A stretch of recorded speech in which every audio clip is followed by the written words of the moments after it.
Pilot তৌকিরের স্ত্রী হিসেবে দেশবাসীর কাছে ক্ষমা চাইছি। বিয়ের মাত্র 6 মাসের মাথায় সে আমাদের ছেড়ে চলে গেছে। আমার ছেলে খুব ভালো বাবা, আমার ছেলের জন্য সবাই দোয়া করেন বাবা। আমি সবার কাছে মাপ চাচ্ছি, আমাকে মাফ করে দিবেন। সেই সাথে আমার স্বামী যদি কোনো অন্যায় করে থাকে তাহলে তাকেও মাফ করে দিবেন।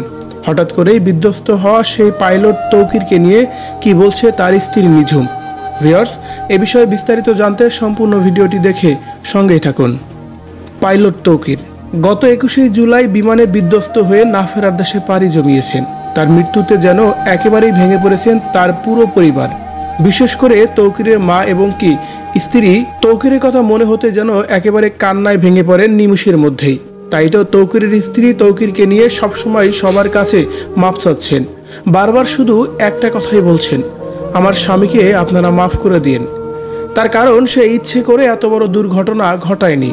সে অনেক বুদ্ধিমান এবং কি নম্র, ভদ্র ও ভালো মানুষ ছিল। সে মানুষের প্রতি অনেক সহনশীল ছিল। আর সেই মানুষটাই যে কিভাবে হঠাৎ করেই এমন দুর্ঘটনার শিকার হবে সেটা আমরা কখনোই আন্দাজও করতে পারিনি। এ সময় তিনি তাদের বৈবাহিক জীবন নিয়ে বলতে গিয়ে বলেন, আমরা সবেমাত্র 6 মাসের বেশি হয়েছে বিয়ে করেছি, এখনো 1 বছরই হয়নি। আর এই অল্প বয়সে আমি আমার স্বামীকে হারিয়ে যেন বিধবা হয়ে গেলাম। আমি এখন কি নিয়ে বাঁচব? সে কথা দিয়েছিল যতদিন বাঁচবে একসাথেই বাঁচবে, তাহলে সে কেন আমাকে একা করে চলে গেল? আর এসব বলেই বা এখন কি হবে? তাই তো এই সময় তিনি সবার উদ্দেশ্যে বলেন, সবাই আমার স্বামী তৌকিরকে মাফ করে দিবেন। সে অনেক সৎ এবং কি ভালো মানুষ ছিল। সে কোনো কাজেই কখনো খারাপ উদ্দেশ্য নিয়ে পা বাড়ায়নি। এই যে অনাকাঙ্ক্ষিত বিমান বিধ্বস্তের ঘটনাটি ঘটে গেল, কোমলবতী শিশু না ফেরার দেশে পাড়ি জমিয়েছে এই ঘটনায়, এটা সে কখনোই জেনে বুঝে করেনি। সে যদি জেনে বুঝেই করতো তাহলে আজকে এই পৃথিবীর মধ্যে সে বেঁচে থাকতো।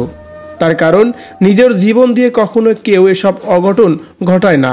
তাই সর্বশেষ আমি বলতে চাই, আমার স্বামী তৌকিরকে সবাই ক্ষমা করে দিবেন। এদিকে তৌকিরের ঘটনা যেন তৌকিরের পুরো পরিবার একদম স্তব্ধ হয়ে গেছে। শোকে কাতর হয়ে গেছে তৌকিরের মা। একমাত্র ছেলেকে হারিয়ে যেন পাগল প্রায়।